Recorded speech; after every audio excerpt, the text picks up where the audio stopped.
Once the long-range surveillance detachment was in country, they left the entry port and drove into the desert to set up their tactical operations center. The team started to do reconnaissance flights and gear up for their future missions.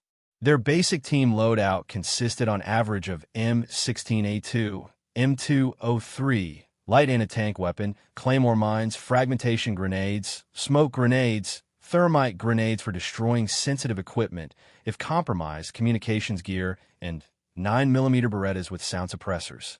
Team members were also issued blood chits to carry during missions. U.S. News and World Report did an article on the unit and called it the Spies in the Sand Far Behind Enemy Lines, in which several members were interviewed about the mission and current circumstances.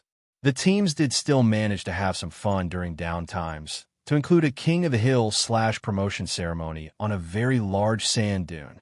They even adopted a local dog to feed and take care of. Once the air war was on in earnest, the unit was picking up their op tempo and doing lots of training missions. General Norman Schwarzkopf made a visit and met with teams and leaders to report the current and future situation. Soon after, the team moved out with all of their equipment to advance north for the ground war.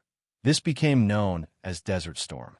Several teams conducted live missions, and unit members also came across quite a few surrendering Iraqi soldiers who became POWs. Once the ground war was complete, a ceasefire was called, and the war was basically over, and soon after, the unit headed home.